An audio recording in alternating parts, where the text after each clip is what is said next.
This book, Think and Grow Rich, contains the Carnegie Secret, a secret that has been tested by thousands, now millions of people in almost every walk of life. It was Mr. Carnegie's idea that the magic formula, which gave him a stupendous fortune, ought to be placed within reach of people who do not have the time to investigate how others had made their money. It was his hope that I might test and demonstrate the soundness of the formula through the experience of men and women in every calling. He believed the formula should be taught in all public schools and colleges. He said that if it were properly taught, it would revolutionize the entire educational system, and the time spent in school could be reduced to less than half. In Chapter 4, On Faith, you will read the astounding story of the organization of the giant United States Steel Corporation. It was conceived and carried out by one of the young men through whom Mr. Carnegie proved that his formula will work for all who are ready for it. This single application of the secret, by Charles M. Schwab, made him a huge fortune in both money and opportunity. Roughly speaking, this particular application of the formula was worth $600 million. These facts give you a fair idea of what reading this book may bring to you, provided you know what it is that you want.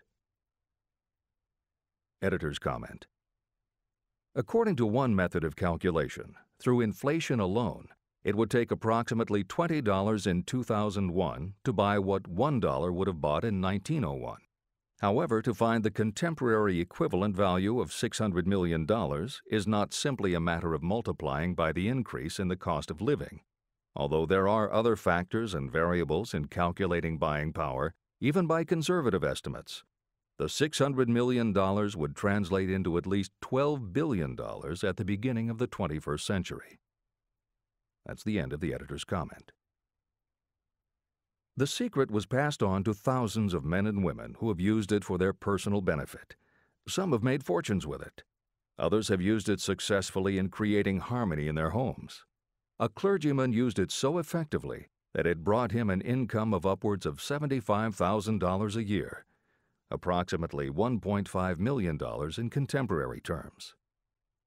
Arthur Nash, a Cincinnati tailor, used his near-bankrupt business as a guinea pig on which to test the formula. The business came to life and made a fortune for its owners. The experiment was so unique that newspapers and magazines gave it millions of dollars worth of publicity. The secret was passed on to Stuart Austin Weir of Dallas, Texas. He was ready for it, so ready that he gave up his profession and studied law. Did he succeed? You'll read the answer in Chapter 6, Specialized Knowledge. While I was the advertising manager of the LaSalle Extension University, I had the privilege of seeing J.G. Chaplin, president of the university, use the formula so effectively that he made LaSalle one of the great extension schools of this country. The secret is mentioned no fewer than 100 times throughout this book. It has not been directly named, for it seems to work more successfully when it is merely left in sight, where those who are ready and searching for it may pick it up. That is why Andrew Carnegie passed it to me without giving me its specific name. If you are ready to put it to use, you will recognize this secret at least once in every chapter, but you will not find an explanation of how you will know if you are ready. That would deprive you of much of the benefit you will receive when you make the discovery in your own way. If you have ever been discouraged, if you have had difficulties that took the very soul out of you, if you have tried and failed, if you were ever handicapped by illness or physical affliction, the story of my own son's discovery and use of the Carnegie formula may prove to be the oasis in the desert of lost hope for which you have been searching. This secret was extensively used by President Woodrow Wilson during the World War and by President Roosevelt during the Second World War. It was passed on to every soldier in the training received before going to the front. President Wilson told me it was a powerful factor in raising the funds needed for the war. A peculiar thing about this secret is that those who acquire and use it find themselves literally swept on to success. However, as is often pointed out in this book, there is no such thing as something for nothing. The secret cannot be had without paying a price, although the price is far less than its value. Another peculiarity is that the secret cannot be given away, and it cannot be purchased for money. Unless you are intentionally searching for the secret, you cannot have it at any price. That is because the secret comes in two parts, and in order for you to get it, one of those parts must already be in your possession. The secret will work for anyone who is ready for it. Education has nothing to do with it. Long before I was born, the secret had found its way into the possession of Thomas A. Edison, and he used it so intelligently that he became the world's leading inventor, although he had only 3 months of schooling. The secret was passed on to Edwin C. Barnes, a business associate of Mr. Edison's. He used it so effectively that he accumulated a great fortune and retired from active business while still a young man. You will find his story at the beginning of the next chapter. It should convince you that riches are not beyond your reach, and that no matter where you are in life, you can still be what you wish to be. Money, fame, recognition, and happiness can be had by you if you are ready and determined to have these blessings. How do I know these things? You should have the answer before you finish this book. You may find it in the very first chapter or on the last page. While I was doing the research that I had undertaken at Andrew Carnegie's request, I analyzed hundreds of well-known men. Many of them attributed the accumulation of their vast fortunes to the Carnegie secret. Among these men were Henry Ford. Founder of the Ford Automobile Company, Ford started with no money and little education, yet became one of the most successful self-made businessmen in American history. William Wrigley, Jr., a traveling salesman who found that his customers liked the chewing gum he gave away as a premium better than the goods he sold, so he started his own company. John Wanamaker. Known as the Merchant Prince, he created the world's first department store and was hailed for his innovations in marketing, customer service, and employee benefits. James J. Hill. Known as the Empire Builder, he built the transcontinental Great Northern Railway, encouraged homesteading in the West, then established shipping routes linking America to Asia. George S. Parker. A school teacher who grew tired of fixing his students' pens, he created a new design, founded the Parker Pen Company, and turned a simple idea into a fortune. E.M. Statler. The son of a poor pastor, he started as a bellboy and worked his way up until he was able to start his own chain of Statler hotels, famous for their luxury and service with a smile. Henry L. Doherty. Started at age 12 as an office boy for Columbia Gas, he went on to acquire 53 utilities companies and patented 140 innovations for natural gas and oil production. Cyrus H.K. Curtis. Starting with a small agricultural weekly, Curtis turned it into Ladies' Home Journal, created Saturday Evening Post, then assembled one of the largest newspaper empires. George Eastman. Inventor and founder of the Eastman Kodak Company, he created many of the innovations that popularized photography and transformed the motion picture industry. Charles M. Schwab. The right-hand man of Andrew Carnegie, he was president of Carnegie Steel Company, brokered the deal that formed U.S. Steel, and went on to found Bethlehem Steel. Theodore Roosevelt. 26th President of the United States from 1901 to 1909. John W. Davis. A lawyer and political leader, Davis was Solicitor General under President Woodrow Wilson and later appointed ambassador to Great Britain. Elbert Hubbard. Philosopher, publisher of the Fra magazine, and founder of the Roycrofters Artists Colony, Hubbard was also the author of many bestsellers including A Message to Garcia. Wilbur Wright. A bicycle shop owner who, with his brother Orville, became the first Americans to fly heavier-than-air aircraft and pioneered the aviation industry. William Jennings Bryan. Newspaper publisher, presidential nominee, Secretary of State under President William McKinley, but perhaps best known as the lawyer who defended creationism at the Scopes monkey trial. Dr. David Starr Jordan. Educator, scientist, author of over 50 books, he was the nation's youngest university president at Indiana University and became the first president of Stanford University. J. Ogden Armour inherited his family's meatpacking business, turned it into a conglomerate with more than 3,000 products, was an owner of the Chicago Cubs, and a director of National City Bank and American International Corporation. Arthur Brisbane. A crusading journalist and syndicated columnist, Brisbane was sought after by every major news organization and was the most read and highest-paid editorial writer of his day. Dr. Frank Gunsaulus, a Chicago preacher who delivered such a powerful sermon, Philip D. Armour gave him $1 million to start the Armour Institute of Technology, of which he became president. Daniel Willard. President of the B&O Railroad for more than 30 years, he was honored by having the city of Willard, Ohio, named for him. King Gillette. A traveling salesman and born tinkerer, Gillette was trying to shave on a moving train when he came up with the idea of the safety razor, which became the foundation of a corporate giant. Ralph A. Weeks. President of International Correspondence Schools, Weeks helped finance Napoleon Hill's Intra-Wall Institute, established to educate and rehabilitate prison inmates. Judge Daniel T. Wright, instructor at Georgetown Law School, where Napoleon Hill was studying when Bob Taylor's magazine gave him the assignment to write a profile of Andrew Carnegie.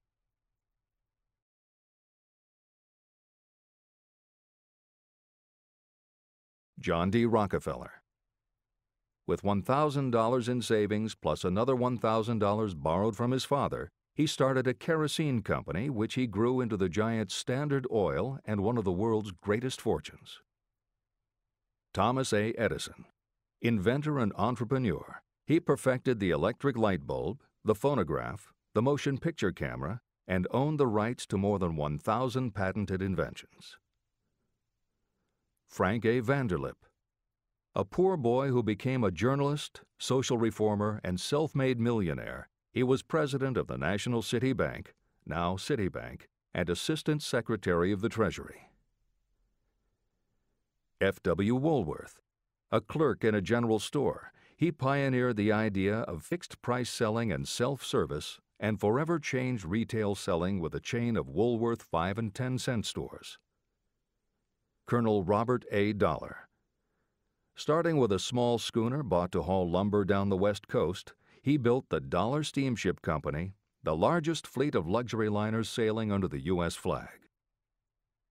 Edward A. Filene. Founder of the Boston-based stores, he devised revolutionary methods of distribution and merchandising and became famous for the first bargain basement department. Edwin C. Barnes.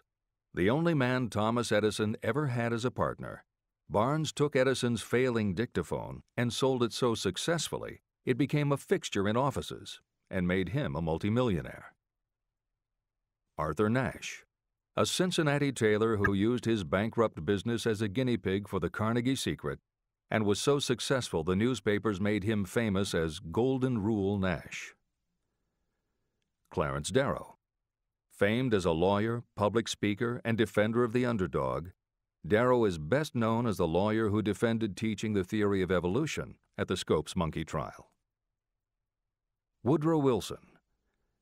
28th President of the United States of America from 1913 to 1921. William Howard Taft. 27th President of the United States of America from 1909 to 1913. Luther Burbank. World-renowned horticulturalist who introduced over 800 varieties of new plants in his effort to improve the quality of plants and thereby increase the world's food supply. Edward W. Buck. Although he had only 6 years' schooling, by the age of 20 he was editor of Ladies' Home Journal, which he helped to build into the world's most widely circulated magazine. Frank A. Munsey. A telegraph operator who quit to launch Argosy magazine, then parlayed his fortune into a newspaper empire that included the Washington Times and the New York Herald. Elbert H. Gary.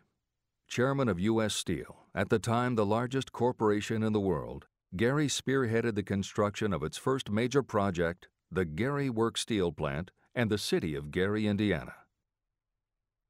Dr. Alexander Graham Bell. Best known as the inventor of the telephone, Bell also perfected recording devices, advances in aircraft, and was a co-founder of the National Geographic Society. John H. Patterson. President of National Cash Register, Patterson was known as an advertising visionary and a genius at motivating his sales force, which made NCR the leader in its field. Julius Rosenwald. A small manufacturer who foresaw the future of mail order, he bought 25% of Sears Roebuck & Company, and together with Richard Sears built it into an icon of American business. Stuart Austin Weir. A construction engineer Hill met in the Texas oil fields who, inspired by the Carnegie Secret, went to law school after age 40 and also helped publish Napoleon Hill's magazine. Dr. Frank Crane. A noted psychologist, essayist, and author of the book 4-Minute Essays on subjects such as the price of liberty, pragmatism, the duty of the rich, and how to keep friends. J.G. Chaplin, president of the LaSalle Extension University at the time Napoleon Hill worked in the university's advertising and sales department, where he first realized his talent for motivating people. Jennings Randolph. A congressman, then U.S. Senator from West Virginia, Randolph was a lifelong admirer of Napoleon Hill, and it was he who encouraged Hill to act as advisor to President Franklin Delano Roosevelt. These names represent a small fraction of well-known Americans whose achievements, financial and otherwise, prove that those who understand and apply the Carnegie Secret reach high positions in life. Editor's comment. As Napoleon Hill says, the preceding list includes only some of the more than 500 multimillionaires and extraordinarily successful individuals whom Napoleon Hill interviewed prior to writing Think and Grow Rich. It does not include the equally impressive list of people he came in contact with after the publication, nor does it include the names of those who did not have the opportunity to meet Napoleon Hill personally, but who attribute their success to having read this book. It is said that Napoleon Hill and Think and Grow Rich have made more millionaires than any other person in history. It might equally well be said that Napoleon Hill inspired more motivational experts than any other man in history. It is practically impossible to find a motivational speaker who does not draw upon Hill's work. His influence can be seen in the writings of his early peers, Dale Carnegie and Norman Vincent Peale. Later, successful authors and speakers such as W. Clement Stone, Og Mandino, and Earl Nightingale either worked directly with Napoleon Hill or with the Napoleon Hill Foundation. Echoes of Hill's principles can also be found in books by people as diverse as Wally Famous Amos, Mary Kay Ash, Ken Blanchard, Adelaide Bry, Chicken Soup for the Soul authors Jack Canfield and Mark Victor Hansen, Debbie Fields, Shakti Gawain, John Gray, Susan Jeffers, Bruce Jenner, Charlie Tremendous Jones, Tommy Lasorda, Art Linkletter, Joan London, Dr. Maxwell Maltz, James Redfield, Dr. Bernie Siegel, Jose Silva, Brian Tracy, Lillian Vernon, and Dennis Waitley. Stephen Covey, author of The 7 Habits of Highly Effective People, has often spoken of the influence of Napoleon Hill. Anthony Robbins, arguably the most successful motivational author and speaker at the beginning of the 21st century, has acknowledged Napoleon Hill as a personal hero. That is the end of the editor's comment. I have never known anyone who was inspired to use the Carnegie Secret who did not achieve noteworthy success. On the other hand, I have never known anyone to distinguish themselves or to accumulate riches of any consequence without possession of the secret. From these two facts, I draw the conclusion that the secret is more important for self-determination than anything you receive through what is popularly known as education. Somewhere, as you read, the secret will jump from the page and stand boldly before you, if you are ready for it. When it appears, you will recognize it. Whether you receive the sign in the first chapter or the last, stop for a moment when it presents itself, and make a note of the time and place. you will want to remember because it will mark the most important turning point of your life. Remember, too, as you go through the book, that it deals with facts and not with fiction. Its purpose is to convey a great universal truth through which you, if you are ready, may learn what to do and how to do it. You will also receive the needed stimulus to make a start. As a final word of preparation, may I offer one brief suggestion which may provide a clue how the Carnegie secret may be recognized? It is this: achievement and all earned riches have their beginning in an idea. If you are ready for the secret, you already possess one half of it. Therefore, you will recognize the other half the moment it reaches your mind.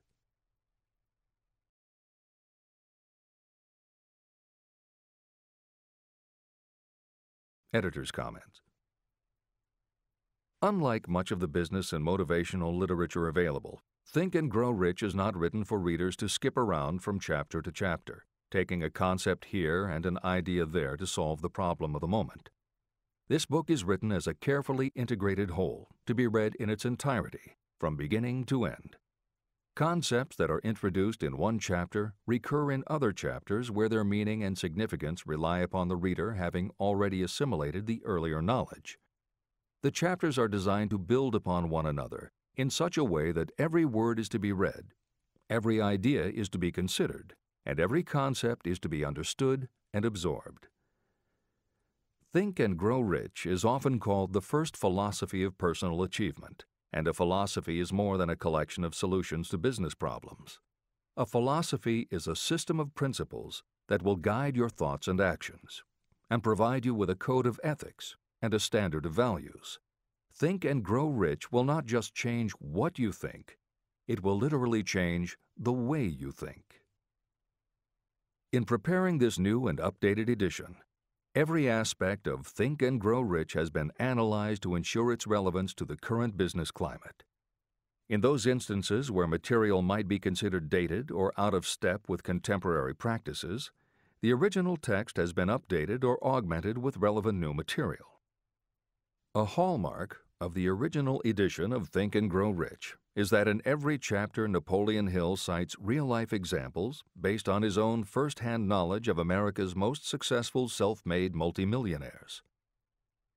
In this edition, every one of Hill's stories has been retained, and the editors have added contemporary examples and modern parallels which clearly demonstrate that Hill's principles are as up-to-date as today and still guiding those who succeed. In addition to contemporary examples, where the editors felt it would be of interest to the reader, we have included marginal notes that provide relevant information about recent developments. Where applicable, we have also suggested books or other materials that complement various aspects of Napoleon Hill's philosophy. On a more technical note, the editors have approached the written text as we would that of a living author. When we encountered what modern grammarians would consider run-on sentences, outdated punctuation, or other matters of form, we opted for contemporary usage. Those readers familiar with earlier editions will note that the chapter numbers have been changed in this edition.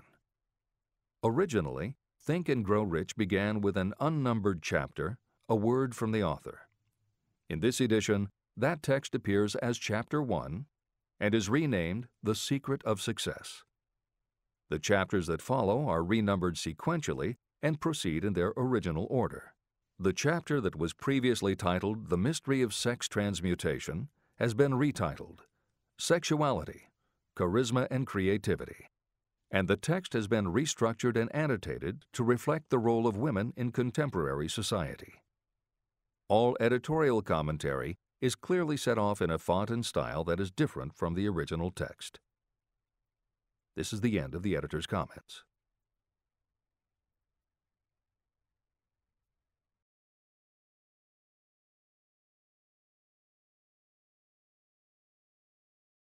Both poverty and riches are the offspring of thought. Chapter 2. Thoughts are things. The man who thought his way into partnership with Thomas A. Edison. Truly, thoughts are things, and powerful things. They are mixed with definiteness of purpose, persistence, and a burning desire for their translation into riches or other material objects. Some years ago, Edwin C. Barnes discovered how true it is that you really can think and grow rich.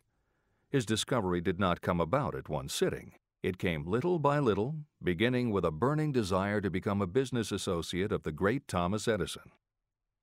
One of the chief characteristics of Barnes' desire was that it was definite. He wanted to work with Edison, not for him. Pay close attention to the story of how he turned his desire into reality, and you'll have a better understanding of the principles that lead to riches. When this desire, or this thought, first flashed into his mind, he was in no position to act upon it. Two problems stood in his way. He did not know Mr. Edison, and he did not have enough money to buy a train ticket to West Orange, New Jersey, where the famed Edison Laboratory was located. These problems would have discouraged the majority of people from making any attempt to carry out the desire. But his was no ordinary desire. The Inventor and the Tramp. Edwin C. Barnes presented himself at Mr. Edison's laboratory and announced that he had come to go into business with the inventor. Years later, in speaking about that first meeting, Mr. Edison said about Barnes, "He stood there before me looking like an ordinary tramp, but there was something in the expression of his face which conveyed the impression that he was determined to get what he had come after. I had learned from years of experience with men that when a man really desires a thing so deeply that he is willing to stake his entire future on a single turn of the wheel in order to get it, he is sure to win. I gave him the opportunity he asked for because I saw he had made up his mind to stand by until he succeeded. Subsequent events proved that no mistake was made." It could not have been the young man's appearance that got him his start in the Edison office. That was definitely against him. It was what he thought that counted. Barnes did not get his partnership with Edison on his first interview. What he did get was a chance to work in the Edison offices at a very nominal wage. Months went by. Nothing happened to bring nearer the goal that Barnes had set as his definite major purpose. But something important was happening in Barnes' mind. He was constantly intensifying his desire to become the business associate of Edison. Psychologists have correctly said, when one is truly ready for a thing, it puts in its appearance. Barnes was ready for a business association with Edison, and he was determined to remain ready until he got what he was seeking. He did not say to himself, well, what's the use? I guess I'll change my mind and try for a salesman's job. But he did say, I came here to go into business with Edison, and I'll accomplish my goal if it takes the remainder of my life. He meant it. What a different story people would tell if only they would adopt a definite purpose and stand by that purpose until it had time to become an all-consuming obsession.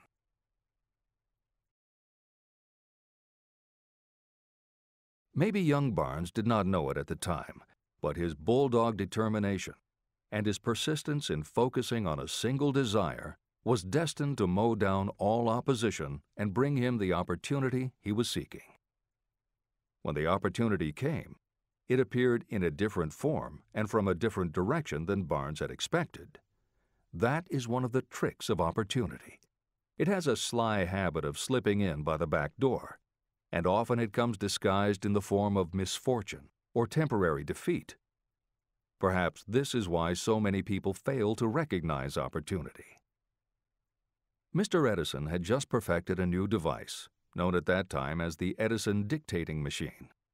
His salesmen were not enthusiastic about the machine. They did not believe it could be sold without great effort. Barnes saw his opportunity. It had crawled in quietly, hidden in a queer-looking machine that interested no one but Barnes and the inventor. Barnes knew he could sell the Edison dictating machine, and he told Edison so. Edison decided to give him his chance. And Barnes did sell the machine. In fact, he sold it so successfully that Edison gave him a contract to distribute and market it all over the nation. Out of that business association, Barnes made himself rich in money, but he did something infinitely greater. He proved that you really can think and grow rich. How much actual cash that original desire of Barnes was worth to him, I have no way of knowing. Perhaps it brought him $2 or $3 million. Editor's comment: $3 million in the early years of the 20th century would be comparable to more than $50 million in terms of buying power at the beginning of the 21st century. This is the end of the editor's comment. But the amount becomes insignificant compared with the greater asset he acquired: the definite knowledge that an intangible impulse of thought can be transmuted into material rewards by the application of known principles. Barnes literally thought himself into a partnership with the great Edison. He thought himself into a fortune. He had nothing to start with except knowing what he wanted and the determination to stand by that desire until he realized it.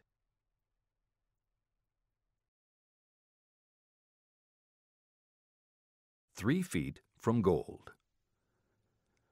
One of the most common causes of failure is the habit of quitting when you're overtaken by temporary defeat. Every person is guilty of this mistake at one time or another. During the gold rush days, an uncle of my friend R.U. Darby was caught by gold fever, and he went west to Colorado to dig and grow rich.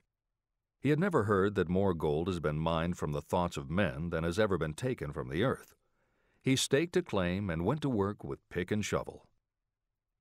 After weeks of labor, he was rewarded by the discovery of the shining ore. He needed machinery to bring the ore to the surface. Quietly, he covered up the mine and returned to his home in Williamsburg, Maryland. He told his relatives and a few neighbors about the strike. They got together the money for the machinery and had it shipped. R.U. Darby decided to join his uncle, and they went back to work the mine. The first car of ore was mined and shipped to a smelter. The returns proved they had one of the richest mines in Colorado. A few more cars of that ore would clear their debts. Then would come the big killing in profits. Down went the drills. Up went the hopes of Darby and Uncle.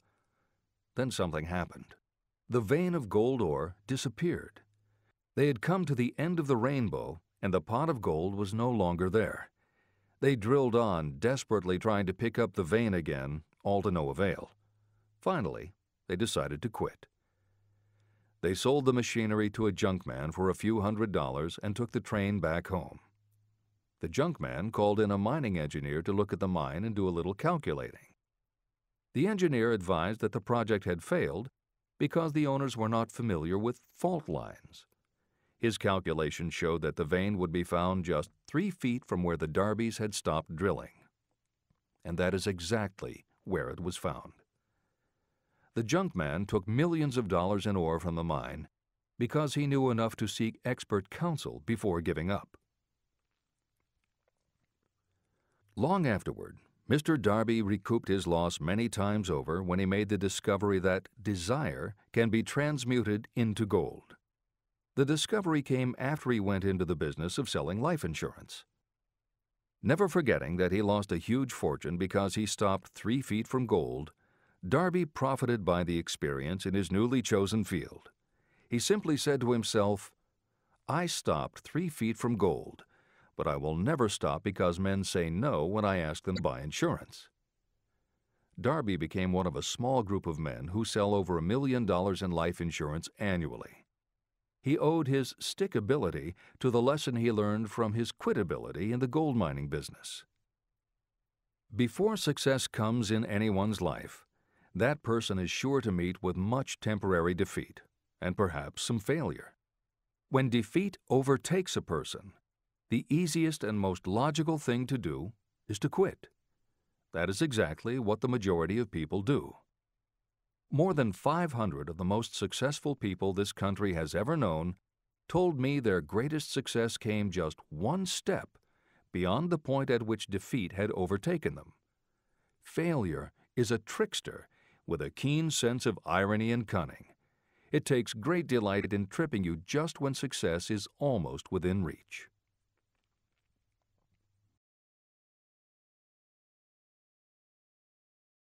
Editor's comments. Napoleon Hill's creed, "Every failure brings with it the seed of an equivalent success," was the inspiration for entrepreneur and motivational speaker Wayne Allen Root to write his book, The Joy of Failure. Published in the late 1990s, it not only tells Wayne's personal story of using his failures as stepping stones to success, he also recounts stories from other successful people, which prove that the rich and famous got to be that way only because of what they learned from their failures. People such as Jack Welch, the hugely successful CEO of General Electric, who early in his career failed dramatically when a plastics plant for which he was responsible blew up. Billionaire Charles Schwab was a failure at school and university, flunking basic English twice due to a learning disability, and then failed on Wall Street more than once before he thought of the idea that grew to make him very rich indeed. Sylvester Stallone, Bruce Willis, Oprah Winfrey, Bill Clinton, Stephen Jobs, Donald Trump, and a host of other equally well-known achievers all had to fail in order to learn the lessons that ultimately made them successes. Every one of them was a failure, but none of them was defeated. Charles F. Kettering, who patented more than 200 inventions including the automobile ignition, the spark plug, Freon for air conditioners, and the automatic transmission, said, "From the time a person is 6 years old until he graduates from college, he has to take 3 or 4 examinations a year. If he flunks once, he is out. But an inventor is almost always failing. He tries and fails maybe 1,000 times. If he succeeds once, then he's in." These two things are diametrically opposite. We often say that the biggest job we have is to teach a newly hired employee how to fail intelligently. We have to train him to experiment over and over and to keep on trying and failing until he learns what will work. Failures are just practice shots. This is the end of the editor's comment.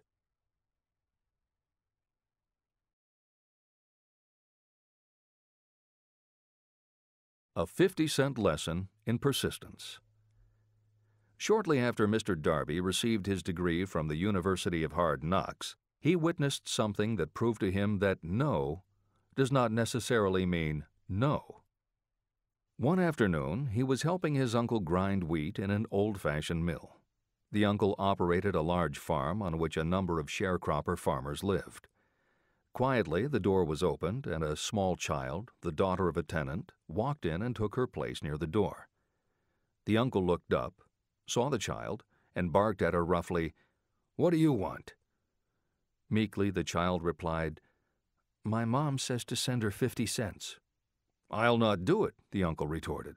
"Now you run on home." But she did not move. The uncle went ahead with his work, not noticing that she did not leave. When he looked up again and saw her still standing there, he said, "I told you to go on home. Now go, or I'll take a switch to you." But she did not budge. The uncle dropped a sack of grain he was about to pour into the mill hopper and started toward the child. Darby held his breath. He knew his uncle had a fierce temper. When the uncle reached the spot where the child was standing, she quickly stepped forward one step, looked up into his eyes, and screamed at the top of her voice, "My mom's got to have that 50 cents!" The uncle stopped, looked at her for a minute, put his hand in his pocket, took out $50, and gave it to her. The child took the money and slowly backed toward the door, never taking her eyes off the man whom she had just conquered. After she had gone, the uncle sat down on a box and looked out the window into space for more than 10 minutes. He was pondering, with awe, over the whipping he had just taken. Mr. Darby, too, was doing some thinking. This was the first time in all his experience that he had seen a child deliberately master an adult. How did she do it?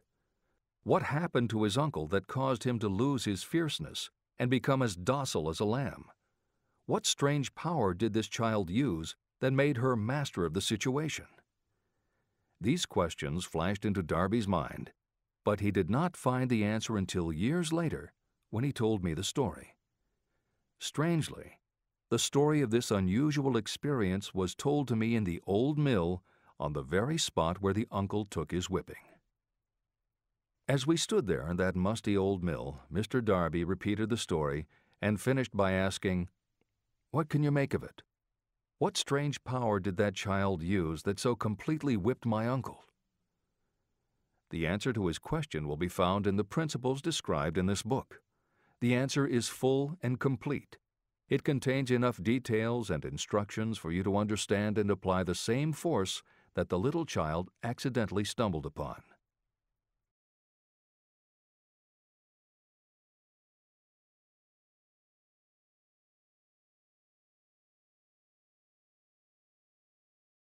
Keep your mind alert, and you will learn exactly what strange power came to the rescue of the child.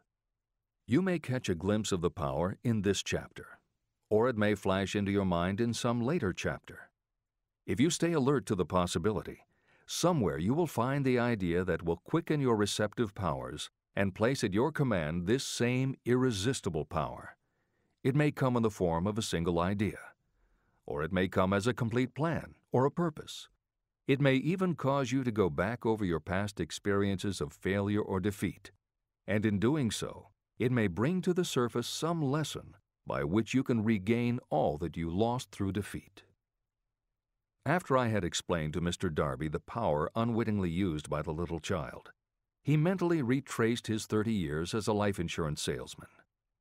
As he did so, it became clear to him that his success was due, in no small degree, to the lesson he had learned from the child.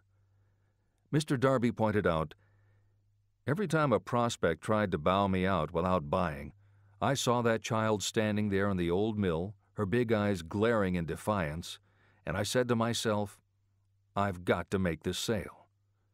The better portion of all sales I have made were made after people had said no." He also recalled his mistake in having stopped only 3 feet from gold. "But," he said, "that experience was a blessing in disguise. It taught me to keep on keeping on, no matter how hard the going may be. A lesson I needed to learn before I could succeed in anything." Mr. Darby's experiences were commonplace and simple enough, yet they held the answer to his destiny in life. In fact, to him the experiences were as important as life itself, and he was able to profit from these 2 important experiences because he analyzed them and found the lesson they taught. But what if you don't see the events of your life as being experiences of such profound significance? And what about the young person who doesn't yet have even minor failures to analyze? Where and how will they learn the art of converting defeats into the stepping stones to opportunity? That is exactly why this book was written, to answer those questions. To convey my answer, I have constructed 13 principles. These principles work individually or together as catalysts. The specific answer that you are looking for may already be in your own mind. Reading these principles may be the catalyst that causes your answer to suddenly come to you as an idea, a plan, or a purpose. One sound idea is all you need to achieve success. These 13 principles contain the best and most practical ways and means of creating ideas.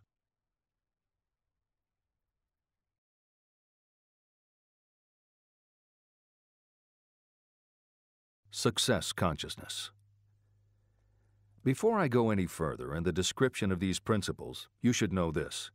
When riches begin to come, they come so quickly and in such great abundance that you will wonder where they've been hiding during all those lean years.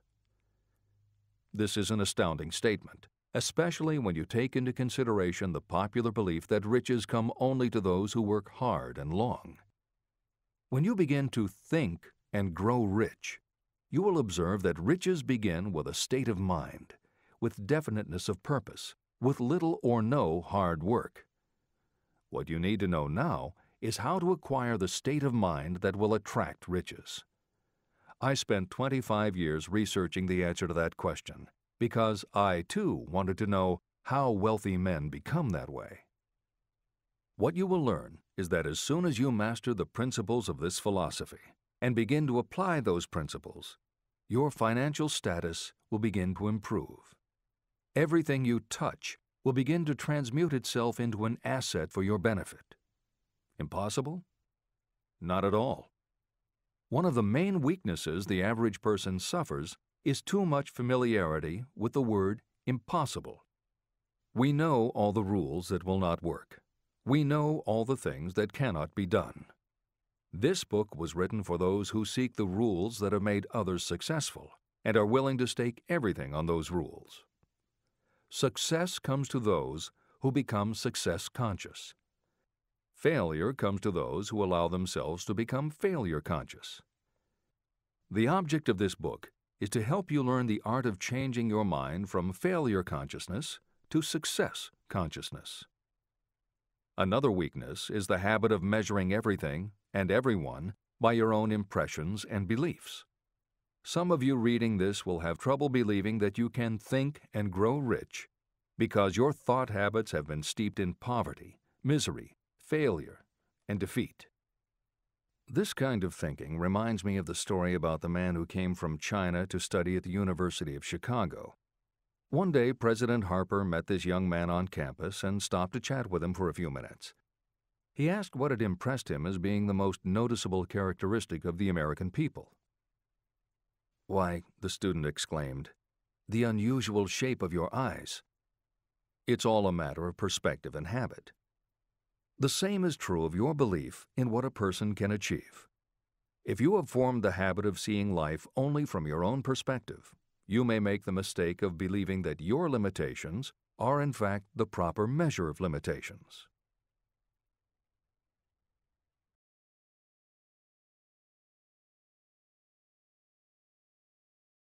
The impossible Ford V8 motor. When Henry Ford decided to produce his famous V8 motor, he chose to build an engine with the entire 8 cylinders cast in one block. Ford instructed his engineers to produce a design for the engine. The design was drawn up on paper, but the engineers agreed to a man that it was simply impossible to cast an 8-cylinder engine block in one piece. Ford said, "Produce it anyway." But they replied, "It's impossible." "Go ahead," Ford commanded, "and stay on the job until you succeed, no matter how much time is required." So the engineers went ahead. 6 months went by. Nothing happened. Another 6 months passed, and still nothing. The engineers tried every conceivable plan to carry out the orders, but the thing seemed out of the question. Impossible. At the end of the year, Ford again checked with his engineers, and again they told him they had found no way to carry out his orders.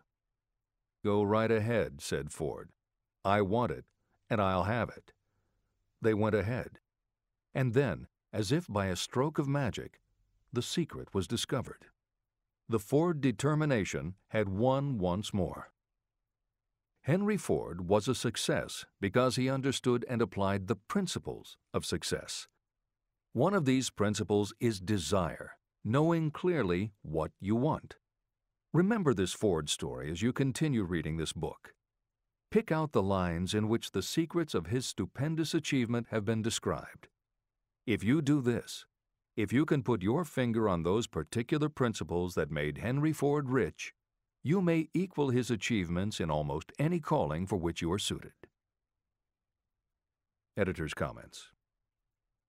To those readers who may interpret Ford's actions as nothing more than obstinacy, the editors would point out that he was employing a technique that has become a common part of strategic planning in many industries, including aerospace, computers, medicine, and the military.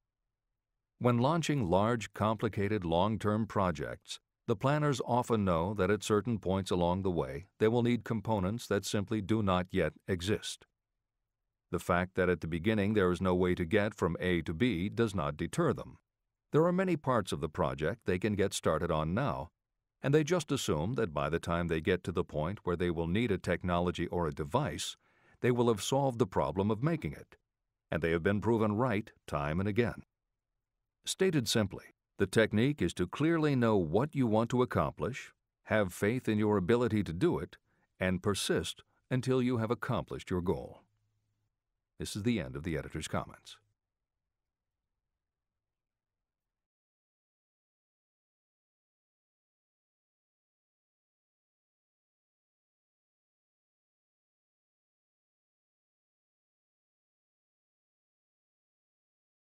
Why you are the master of your fate. When the famed English poet William Henley wrote the prophetic lines, "I am the master of my fate, I am the captain of my soul," he should have informed us that the reason we are the masters of our fate, the captains of our souls, is that we have the power to control our thoughts. He should have told us that it is because in some way our brains become magnetized with the dominating thoughts that we hold in our minds. And it is as though our magnetized minds attract to us the forces, the people, and the circumstances of life that are in sync with our dominating thoughts. He should have told us that before we can accumulate riches in great abundance, we must magnetize our minds with intense desire for riches. That we must become money conscious until the desire for money drives us to create definite plans for acquiring it. But being a poet, Henley contented himself by stating a great truth in poetic form, leaving those who followed him to interpret the philosophical meaning of his lines. Little by little, the truth has unfolded itself, until I have come to know with certainty that the principles described in this book hold the secret of mastery over our economic fate. Principles that can change your destiny. We are now ready to examine the first of these principles, and as we do, I ask you to maintain a spirit of open-mindedness. Remember as you read that these principles are not my invention, nor are they the invention of any one person. These principles have worked for literally millions of people. You, too, can put them to work for you and your own enduring benefit. You will find it easy, not hard to do. Some years ago, I delivered the commencement address at Salem College in Salem, West Virginia. I emphasized with so much intensity the need to have a burning desire that one of the members of the graduating class became completely convinced and made it a cornerstone of his own philosophy. That young man became a congressman and an important factor in President Franklin D. Roosevelt's administration. He wrote me a letter in which he so clearly stated his opinion of the principle of desire outlined in the next chapter that I have chosen to publish his letter as an introduction to that chapter. It gives you an idea of the rewards to come.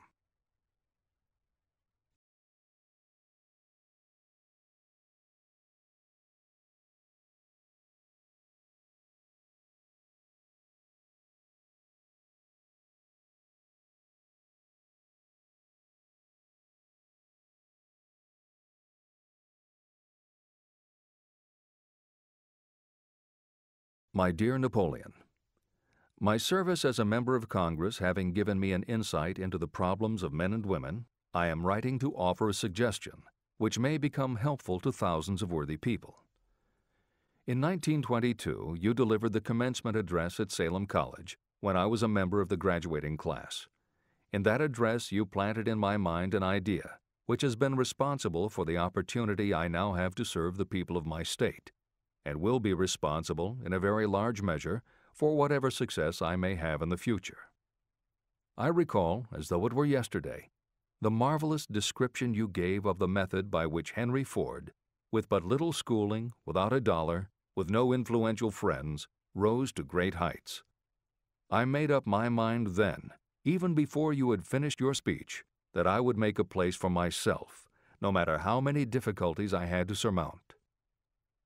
Thousands of young people will finish their schooling this year and within the next few years. Every one of them will be seeking just such a message of practical encouragement as the one I received from you. They will want to know where to turn, what to do to get started in life. You can tell them because you have helped to solve the problems of so many, many people. There are thousands of people in America today who would like to know how they can convert ideas into money. People who must start from scratch without finances and recoup their losses.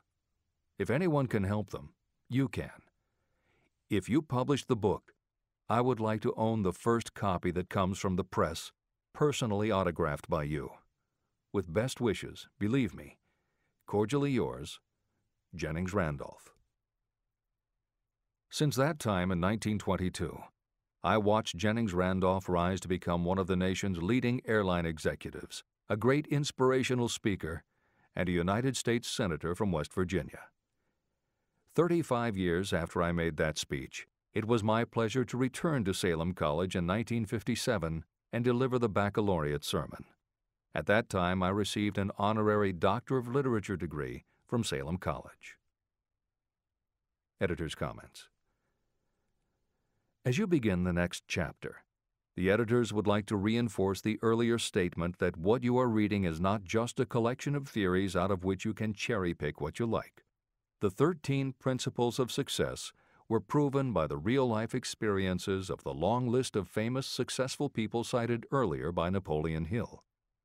His techniques are also practiced and endorsed by the contemporary experts and authors whom the editors mentioned following Hill's list. More than 60 million people have purchased copies of the book that you are now holding in your hands. If this book has proven to be that successful, surely you owe it to yourself to give it every chance to work for you too. Read it. Don't question it. Do it.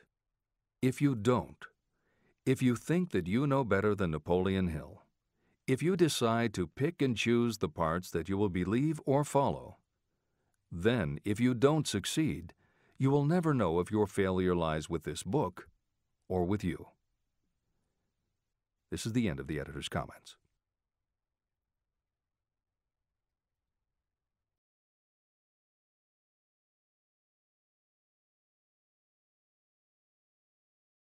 Whatever the mind of man can conceive and believe, it can achieve. Chapter 3.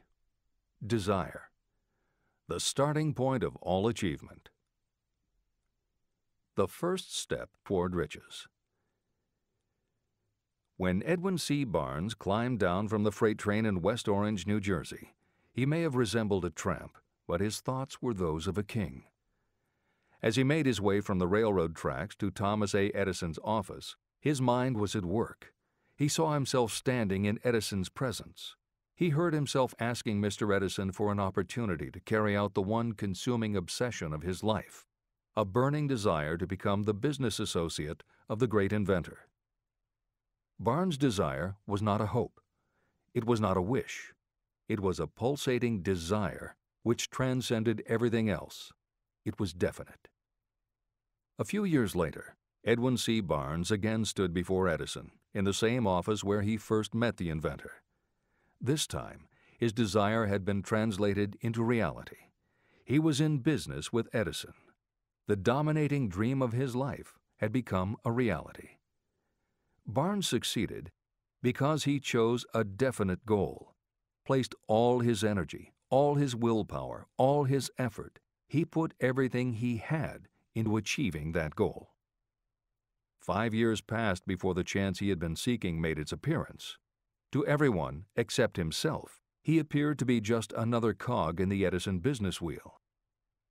But in Edwin Barnes' own mind, he was the partner of Edison every minute from the very day that he first went to work there. It is a remarkable illustration of the power of a definite desire. Barnes won his goal because he wanted to be a business associate of Mr. Edison's more than he wanted anything else. He created a plan by which to attain that purpose, and he burned all bridges behind him. He stood by his desire until it became the dominating obsession of his life, and finally, a fact. When he went to West Orange, he did not say to himself, "I will try to induce Edison to give me a job of some sort." He said, "I will see Edison and put him on notice that I have come to go into business with him." He did not say, "I will keep my eyes open for another opportunity in case I fail to get what I want in the Edison organization." He said, "There is one thing in this world that I am determined to have, and that is a business association with Thomas A. Edison. I will burn all bridges behind me and stake my entire future on my ability to get what I want." He left himself no possible way of retreat. He had to win or perish. That is all there is to the Barnes story of success.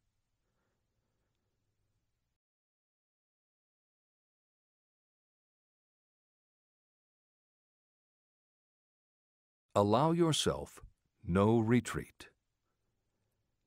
A long while ago, a great warrior faced a situation in which he had to make a decision that ensured his success on the battlefield. He was about to send his armies against a powerful foe whose men outnumbered his. He loaded his soldiers into boats, sailed to the enemy's country, and unloaded the soldiers and equipment. Then he gave the order to burn the ships that had carried them. Addressing his men before the first battle, he said, "You see the boats going up in smoke. That means we cannot leave these shores alive unless we win. We now have no choice. We win or we perish." They won. Every person who wins in any undertaking must be willing to burn his ships and cut all sources of retreat. That is the only way you can be sure of maintaining the state of mind known as a burning desire to win. It is essential to success. The morning after the Great Chicago Fire, a group of merchants stood on State Street, looking at the smoking remains of what had been their stores. They went into a conference to decide if they would try to rebuild or if they would leave Chicago and start over in a more promising section of the country. They decided to leave, all except one.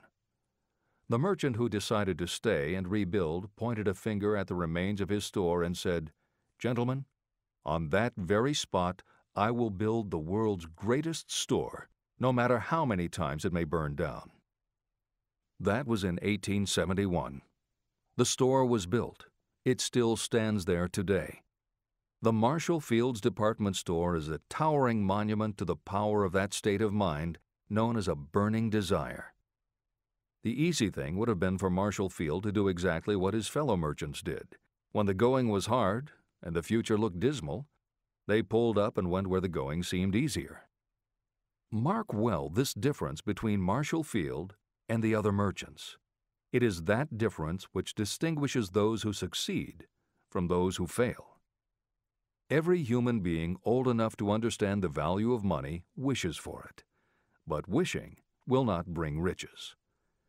Desiring riches, with a state of mind that becomes an obsession, then planning definite ways and means to acquire riches, and backing those plans with persistence, a persistence which does not recognize failure. That's what will bring riches. Editor's comments. In other of his writings, Napoleon Hill uses the term definiteness of purpose as being interchangeable with desire. The following explanation is adapted from the Napoleon Hill Foundation's book, Believe and Achieve. Desire, or definiteness of purpose, is more than goal setting. In simplest terms, your desire is your roadmap to achieving an overall career objective. Your goals represent specific steps along the way. Having a desire, or definiteness of purpose for your life, has a synergistic effect on your ability to achieve your goals. As you become better at what you do, you devote all of your resources toward reaching your objective. You become more alert to opportunities, and you reach decisions more quickly. Every action you take ultimately boils down to the question, will this goal help me reach my desire, my overall objective, or won't it? Your purpose will become your life. It will permeate your mind, both conscious and subconscious. This is the end of the editor's comments.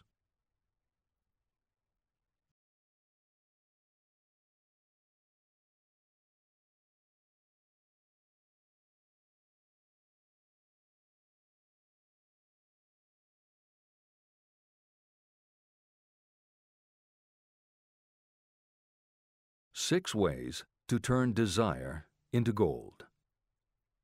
The method by which your desire for riches can be transmuted into its financial equivalent consists of 6 definite, practical steps. 1. Fix in your mind the exact amount of money you desire. It is not sufficient merely to say, "I want plenty of money." Be definite about the amount. There is a psychological reason for such definiteness explained in subsequent chapters. 2. Determine exactly what you intend to give in return for the money you desire. There is no such reality as something for nothing. 3. Establish a definite date when you intend to possess the money you desire. 4. Create a definite plan for carrying out your desire and begin at once, whether you are ready or not, to put this plan into action. 5. Now write it out. Write a clear, concise statement of the amount of money you intend to acquire. Name the time limit for its acquisition. State what you intend to give in return for the money, and describe clearly the plan through which you intend to accumulate it. 6. Read your written statement aloud, twice daily. Read it once just before retiring at night, and read it once after arising in the morning. As you read, see and feel and believe yourself already in possession of the money. It is important that you follow the instructions in these 6 steps. It is especially important that you observe and follow the instructions in the 6th step. You may complain that it is impossible for you to see yourself in possession of money before you actually have it. Here is where a burning desire will come to your aid. If you truly desire money so keenly that your desire is an obsession, you will have no difficulty in convincing yourself that you will acquire it. The object is to want money, and to become so determined to have it that you convince yourself you will have it. If you have not been schooled in the workings of the human mind, these instructions may appear impractical. It may help you to know that the information they convey was given to me by Andrew Carnegie, who made himself into one of the most successful men in American history. Carnegie began as an ordinary laborer in the steel mills, but managed, despite his humble beginning, to make these principles yield him a fortune of considerably more than $100 million.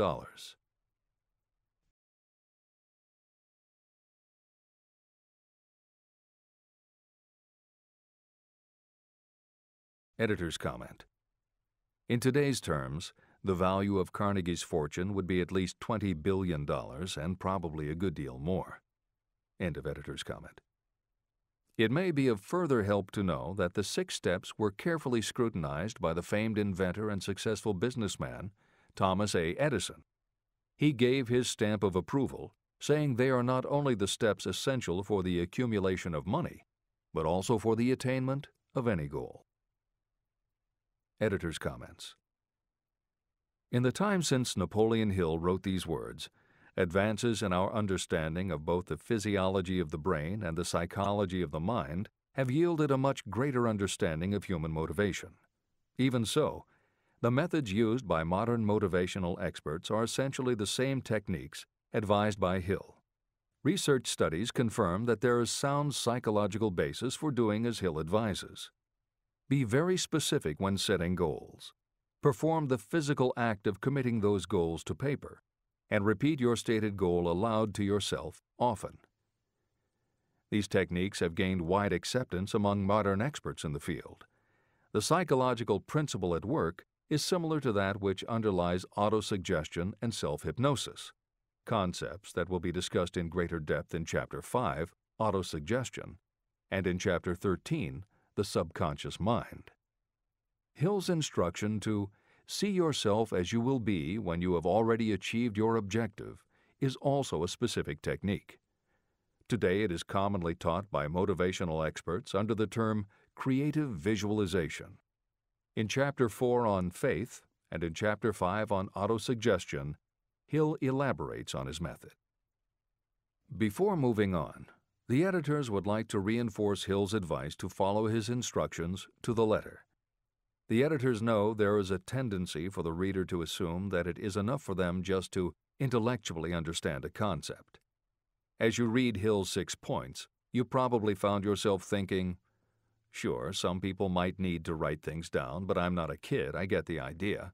Or, okay, I understand that saying it out loud might help some less sophisticated people, but I already understand the point intellectually. If you feel that way, let us remind you that many of the most successful people whom you admire did not think they were too smart or too sophisticated to follow Hill's instructions. The editors would again point out that if Napoleon Hill believed the actual acts of writing and speaking your goals is important, And if psychologists and motivational experts agree, then you would be foolish not to follow this simple advice. Just do it. This is the end of the editor's comments. The steps call for no hard labor. They call for no sacrifice. To apply them does not call for a great amount of education. But the 6 steps do call for enough imagination to see and to understand that the accumulation of money cannot be left to chance or luck. You may as well know right here that you can never have riches in great quantity unless you can work yourself into a white heat of desire for money and actually believe you will possess it.